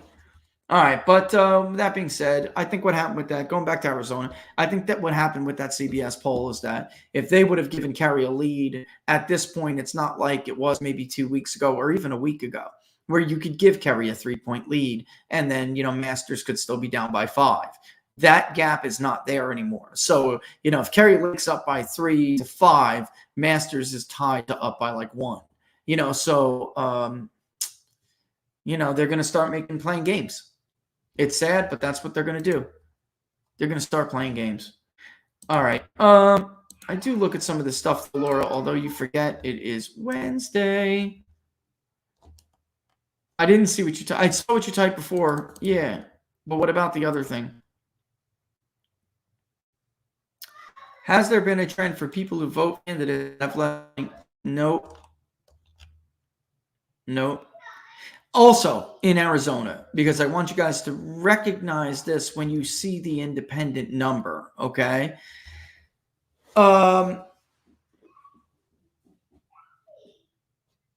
Use both R and Python for red. Yeah, both R and Python. Although I like R better because I know it better. I don't know Python that much. I'm a JavaScript guy, and I know R better. And PHP easily, you know, it depends if you're working on website stuff. But when it comes to the modeling, I know Python has a lot to offer there. I don't know that much about it. And it's impossible for me to find people who want to do work. Right, Laura? It's like really hard. I know everyone's busy, you know, but I'm looking to up my game. So if we partner with Decision Desk for the maps this year, like we have been, and I would like to, if we do that, I don't want to run just my branded, you know, on their maps and there. I wanted my own stuff. I want to use their API and I want to run it through Wirecast. It's like impossible for people to find who put and do this. It's a little crazy.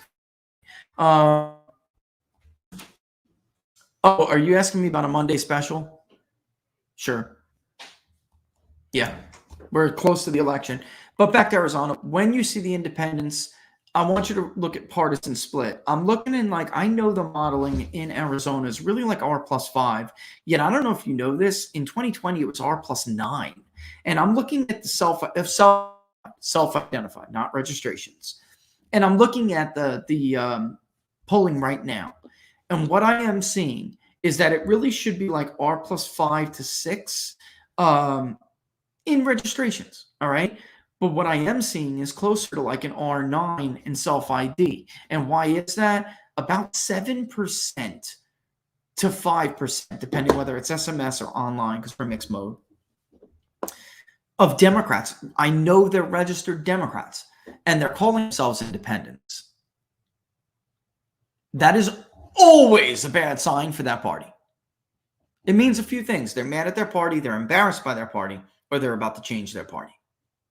So they're either going to vote against their party, they're not going to vote at all, or maybe they will, they're soft vote and they got to really be nudged to get out there, or they're losing them in the short to midterm.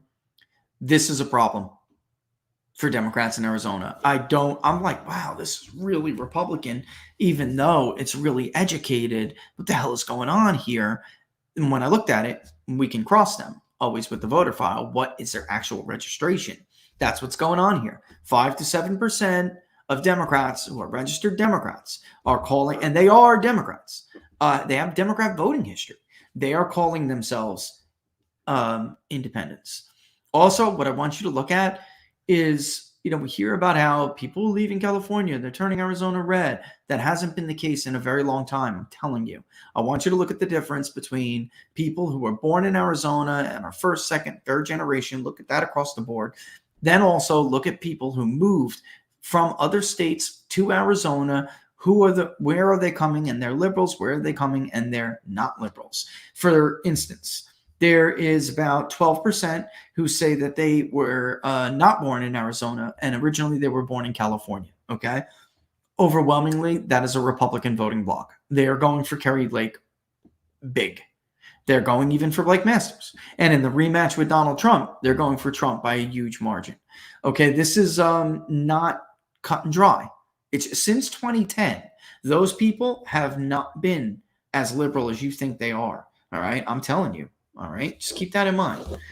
What took a little bit longer is that Saturday, I decided, Sunday, Monday, Tuesday kind of thing.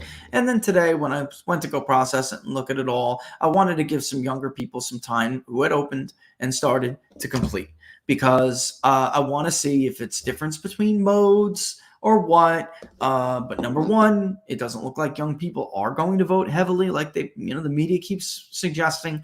That does not look like that's going to be the case. And number two, they're not that democratic. So I wanted to give them some time. Maybe it's noise. We'll see. But then again, some of the older groups that typically vote more heavily Republican are not as Republican. So maybe there's just an realignment. We'll see. But I always like to oversample. So I'm better safe than sorry. The overall sample size will be about 1,000. It's going to be 75 SMS phone components to about 20 to 25%. Maybe it'll be 80-20, but it could be 75-25. We'll see when it all irons out. But the online panels are too liberal. They're getting too liberal, and everybody knows it. That's the thing with like these YouGov polls and even Morning Consult. They know what I'm saying is absolutely true. Reuters, that's an online poll. They know what I'm saying is true. Since the pandemic, it has gotten ridiculous. It's too educated, it's too liberal, it's too white, it's too English, it's too prosperous, it's too waspy, it's too proper. You know what I'm talking about. It's like they don't really represent Protestant Christians in America. They're too rich, they're too educated, they're too metro, they're too liberal.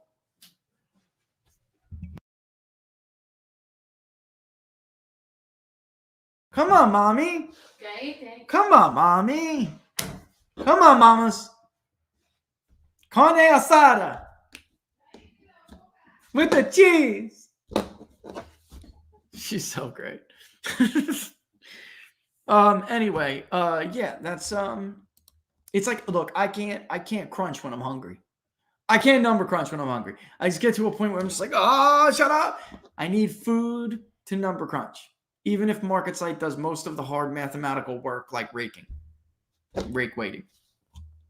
It's hard to get Jay. It is hard. Even though it's super Republican, it was still not that conservative. It was like way moderate. Liberals are going to be like 20%, 22%. So and they're answering and they're participating. But conservatives are the biggest drop-offs. They drop off. Sometimes if we have enough to fill, in from their voter file, like if they don't answer a certain question and we know it from the voter file, then that can help. But largely, if they drop off, I tell people all the time, we prompt them constantly. Do not end here. We cannot use your responses. They do it, and it's a shame because it's not good data. You have to finish the questionnaire for the most part. But yeah, it's like running about 10 points under conservative. You look at why, it's too PEMA, but when you wait for region, again, a lot of that should iron out. My stunner here, the stunner is how close it is, even though the 4-year college degree stuff, that seems to be swinging back more toward Republicans. It does. It really, really does. It's interesting. Very, very interesting. All right. So some of the other down ballot races I think you'll find interesting. We also did 4 proposition questions. We'll have a little bit of a tracker for that. I didn't add more. There was a lot of other ballot measures, proposition this, that were added since the last time we polled Arizona, but I was not going to blow this questionnaire up huge. I just wasn't. So there were 4 that were really high interest anyway. They are the ones that are like the high interests. And as far as I know, we're the only ones polling these propositions. I don't think any other pollster has polled some of these propositions. And they're important, guys. They're important. Let me read you some of them. I know we're almost out of time, and I do have to, get this going. Well, while that's loading up, again, don't forget to go, of course, forpatriots.com/TPP and TPPlikesgold.com. All right. And I'll do that in a second here. I just want to read this to you. Where are you? Section ballot measures. There we go. And I remember Arizona was close in the raw back in 2020. It was like you could see it was close even in raw collection when it was sometimes too overeducated. It's not. The rematch is not close. All right, Proposition 308 repeals provisions of Proposition 300, which was in 2006. And will it allow, because in that Proposition 300, which was passed with yes in 2006, banned the use of giving in-state tuition to those who are non-citizen residents. Basically, do you want to give tuition to illegal immigrants who are here illegally or not legal residents? All right. They want to repeal it. Democrats put it on because they want to repeal it. Proposition 309 requires date of birth and voter identification number for mail-in ballots and eliminates the use of two-document alternative to photo ID for in-person voting. That is a nice election integrity measure right there. That is a move in the right direction. All right. Proposition 121 creates the office of lieutenant governor to be elected on a joint ticket with the governor and to succeed the governor in the case of a vacancy. Yeah, they don't have that. Arizona is different than some of these other states we talk about all the time. Proposition 132 requires a 3/5, 60% majority, supermajority, to pass ballot initiatives, both statutes and constitutional amendments, and legislatively referred amendments. All right. All right. So, yeah. Ooh, I just saw this from my, yeah. So the interesting result. We polled them before, and we're going to poll them again. Let me put this up here. Leonardo Camillo. I'm a fan from Sao Paulo, Brazil. You lucky. Beautiful. Our polling industry sucks. We have the YouGov of YouGovs. Bolsonaro had massive wins down ballot. Remind you of anything? We will prevail in the runoff because the energy is shifting down here. If you think the U.S. has had some pretty bad polling misses recently, oh my God. Because it wasn't, right, Leonardo, it wasn't just that Bolsonaro was supposed to be in like the 30s, right? 33 to 38, YouGov had him. All of them. It was like one poll that had Bolsonaro in the 40s, and it was like 40 or 41. This was a massive miss. But it wasn't just the presidential election. The Senate races, they won 19 of them. The polling was supposed to be, the polling was awful in the Senate elections as well.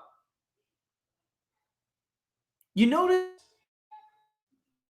the first time. You watch American elections, then you know. America, you're watching Brazilian elections, Israeli election, you name it. Don't you find this funny? This only ever happens in one direction. You think if Lula was understated by 11 to 14 points, people would have raised hell over it? The CCP is trying to buy your presidency, Leonardo.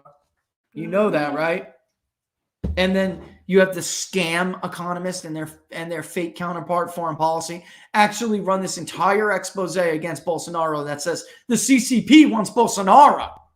Oh my God. That's how you know. Are you kidding me? Holy crap. But it gets to what we were talking about earlier in the segment. This cartelized system. By the way, Laura, thank you. This cartelized system, it's a problem. It's a problem. This is nuts. This cannot continue. We cannot continue like this. All right, it's 1:50. bear with me, folks, for both these reads. Then we'll come back, all right, for a couple more minutes before I crunch Arizona a little bit. I want to talk a little bit more about what I saw in Arizona as far as that. But all right, let's go back. We'll just do them. What do you want to do? Back to back, back to back, back to back. All right, so then this is for you too, Leonardo, because I got to tell you, these people get their way. I see bargain buying in the market right now. I'm not seeing some kind of rebound. It had a very, very bad quarter, and there was a lot of old-fashioned bargain buying. And then also asset reallocation. When last week they had nowhere to run, even the bond markets, but yet they did move in from equities to bonds. So now you're seeing some of that move back. All right, you're not really seeing this huge, jump back and forth into a strong market. That's really not the case here. And the last time the economy did this, the stock market lost 50%, the US dollar lost 46%, the price of oil quadrupled. While the US economy collapsed, inflation ran through the roof. The price of gold shot up 1,300, silver 2,400, and so if history repeats itself, we could see this happen again. And can you afford to miss out on what could be the biggest gold silver boom of our generation? I'm not going to. That's why I want you to visit tpplikesgold.com. tpplikesgold.com. That's what notice, and that's why when you do, you'll also get the chance to protect your retirement savings with gold and silver, and potentially 10,000 or more in free silver just for doing it. This is a rare opportunity. Don't miss what could be your best opportunity to protect your retirement savings. Go to tpplikesgold.com. tpplikesgold.com. I'm telling you, diversification is the key. Diversification. I don't want to make a habit of giving out picks. Although, Robert, he gives his stock picks all the time, right? Not stock picks. They're like stock picks. But in the stock world, it's not like the political gambling world. In the stock world, you got to make sure you don't make I wish I could get more into that stuff with you guys, but you have to be careful. I do think, Marty asked Leonardo, do you think those polls suppress vote for Bolsonaro? Guys, there's a Netflix special right now about how Latin America, they've been using polls to suppress the vote for years. It's on Netflix right now. I'll get the name of it. I'll bring it to you Friday. Absolutely. They've been doing this in Latin America and other places for years. Ahmadinejad did it in Iran in an election, which there's another special about on Netflix, in an election that many people think Ahmadinejad lost. It's just unbelievable results. All right. They've been doing it for years. That's why it's like, at this point, the cynic in me has taken over, because you'd be naive to believe, especially when I look at polling data that I'm looking at, and then my competitors are doing what they're doing. And then the results are the results that obviously look more like the work we did year after year after year after year. And then Cook Political Report has the nerve to put out their rating changes that they did this morning after last time. Their final newsletter was Democrats poised to pick up 15 seats and expand their majority in the House. Folks, it has to be propaganda. There's no other logical explanation. Narcos, Rachel, thank you. Narcos, check it out, because they're projecting what has been the case in Latin America for a very, very long time. All right. And there's a documentary on that Ahmadinejad thing right now. All right.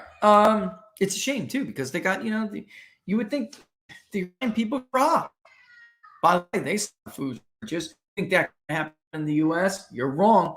Drought, inflation, even new policies push America's food supply to its breaking point. That's why survival food is more important than ever. Create your own stockpile like Laura and I do. The link's right there, 4patriots.com/TPP to get the best-selling 4Patriots survival food kits. It's not ordinary food. We're talking good for 25 years. Super survival food, hand-packed in a family-owned facility right in the USA. The kits are compact. They're sturdy, light-resistant, water-resistant. They stack very easily. Trust me, Laura and I got several of them. They have different delicious breakfasts, lunches, dinners. You can make these meals in 20 minutes. Just add boiling water, simmer, and serve. Go to 4patriots.com/TPP to get your 3 months survival kit. You'll also get their famous guarantee for an entire year after your order, plus 10 free gifts and free shipping. They're called 4Patriots because a portion of every sale is donated to charities who support our veterans and their families. That's 4patriots.com/TPP to do what I and Laura do. Build your own stockpile today. All right. I got your thing. To see the 72-hour kit that's right by your feet. Oh, the 72? Yeah. Oh, yeah. And we got these 72s as well. These are really, really handy. And they also, what we did is we got several of these to help us practice with the kids. Because, the free gifts will change, but they're very helpful free gifts. One of them, I got the Freedom Flame right here because I love it. That's why I wanted that discount code when I saw you guys asking for the, TPP10 is the discount code on 4Patriots for other stuff. The kit is good because there's just so much in it, and it's worth it. But the other stuff that comes with it, maybe you want something for that. This, I wanted the battery cell packs, the solar charging cell packs. It could be used for your phone, but it's also for this. It's all for USB, which is super handy. I mean, you put them out there, they charge, and they work. They will absolutely charge your phone back up. And then for that takes almost no power at all. But they also, some of those free kits, they rotate. But the stove, the Freedom Stove, that stuff is why I got this. And I'll read some to you because somebody had asked what's in them. It does. There's always mac and cheese, at least in the ones we got, is mac and cheese. The other one was the I think not Alfredo, but it was like a vegetable rice medley with something in it. Anyway, really delicious. The hometown stew or at-home stew is the best, and you get that with which one? The potato soup Laura's screaming about. Very good. The mac and cheese, my son is so annoying. He likes let me try to equate it to you. When we get mac and cheese, we get Cracker Barrel mac and cheese. If we're gonna eat it and pack on the carbohydrates, it's going to be like the mushroom or the Havarti cheddar. That's the stuff that my son and I like. He loves that. So when the mac and cheese, when I say it is not like other survival food stuff that I've eaten. It's good. And the stew, there's a stew, which I really love. And then there's the Alfredo for Alfredo lovers. Oh man, stop it. I'm getting so hungry. I'm looking at that mac and cheese. The yellow of glisten of their mac and cheese just made me so hungry. But if you have kids too, the kids got cocos in it and stuff. They have desserts that are good. Oatmeal's grandma's oatmeal. Oh, it's good. Good. And now I am thoroughly hungry. Thoroughly. All right. And I read that private one, and that's fine. If that's what they want to do, that's fine, as long as they check it out after, But this is why they are flipping out. That's a good one. Jay Stein, I'm going to end with this. How will Musk's acquisition of Twitter affect the information cartel? This is a major problem for them, okay? And even if it takes me a couple of minutes and I go over, I'm going to scan my Twitter here, and we are going to find what I was talking about. Glenn Greenwald, he nailed it. These other guys, some of them got it. Some of the left-wing journalists who watched MSNBC people and NBC people go berserk over it, they really got that, right? So they're trying to make the case that they're against it. There it is. Here's Ben Collins, all right? Here we go. This is a good question because this is a huge win for free speech. It is, regardless of who Elon Musk is or his personal views. If he takes it in the direction that he says he's going to, then it's a major problem for this information cartel. A major problem. Okay. We need more victories for free speech, but it's a good start. So Ben Collins, who is a total hack. Okay. He works senior reporter, Dystopia Beat, NBC News. All right. For those of you asking, yes, I do think this site can and will change pretty dramatically if Musk gets full control over it. No, there is no immediate replacement. If it gets done early enough, based on the people he's aligned with, yes, it could actually affect midterms. What he really, and then this is the funny thing, is that if you go and read his prior tweets on it, it had nothing to do with people asking if the site can change dramatically and what. That's not what people were asking, which is what I wrote in response. They're stating that you are admitting that Twitter has been handicapping this game in your favor, and that you're actually upset by the prospect of losing that handicap because you cannot compete in the marketplace of ideas. So what he is saying is he's admitting that Twitter absolutely was interfering in the election to help his side. And this is from a guy, he wants to talk about, what was the term he was using? Let's see if I can find other terms. He was talking about guardrails.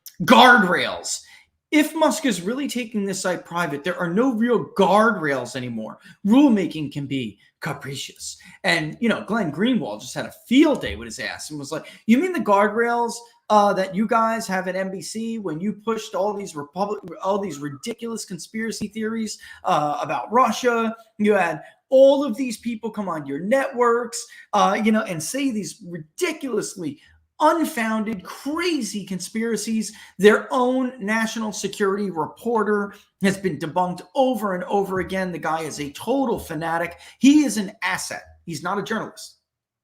He thinks that they're like his sources, these intel sources he has. No, dumbass, you're their asset. You don't maybe know the difference. In this relationship, you're the one being played. You push mis and disinformation for them, happily, apparently, because you keep doing it. And in return, you get to pretend like you're more credible than you are. And you're a fool. You're a useful idiot. That's what you are, a useful idiot, textbook useful idiot.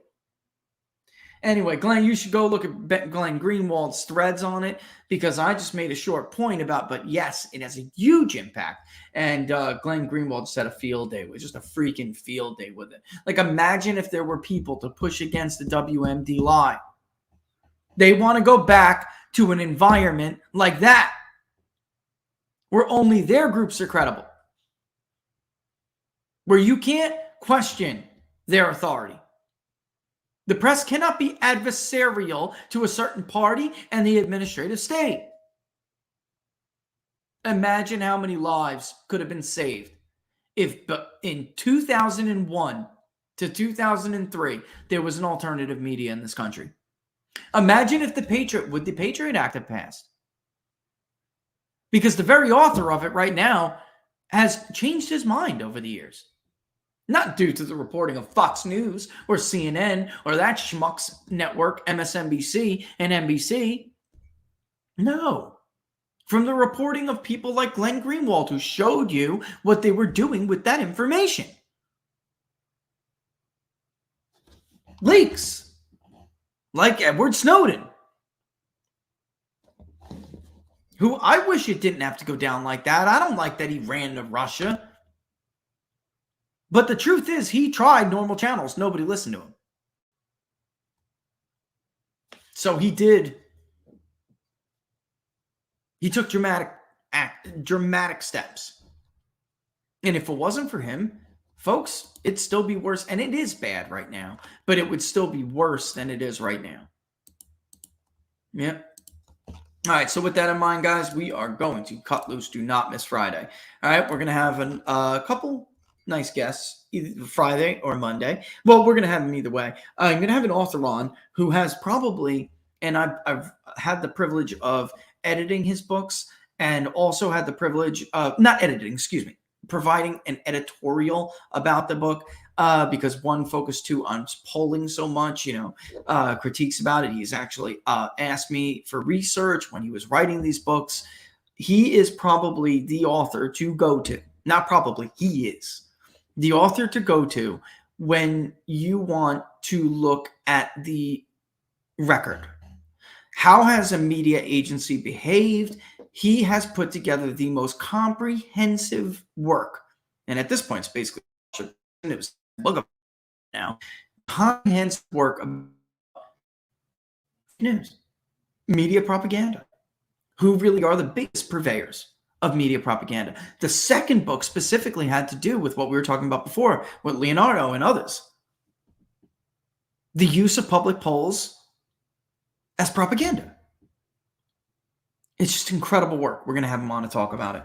And frankly, I was honored to be able to review the book. And it was fabulous. It's on my nightstand. Both of them have been fabulous. So we're going to have them on. I'm teasing you for that. All right. And then we're going to have on somebody else either Friday or Monday.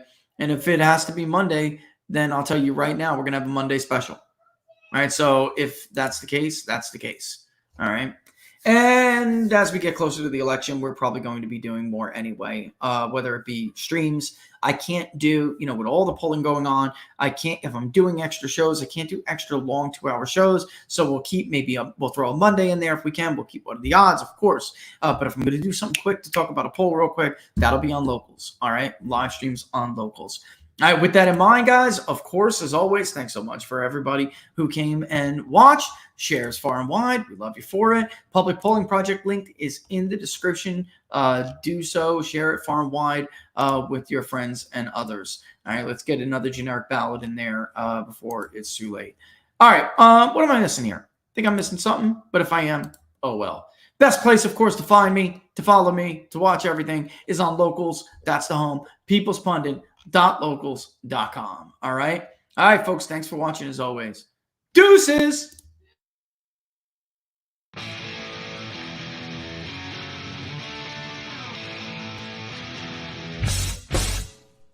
How much you wanna bet that I can get you back inside your head before the summer ends and spread a little love. Just for a little fun, I'll make you come back to me before the rise of every sun. Baby, it's meant to be. I know you got a man, but you don't understand. You're gonna be a heartbreaker. You're such a love taker. So just suck me in and you can toss me like a cigarette. 'Cause I just wanna be a pet.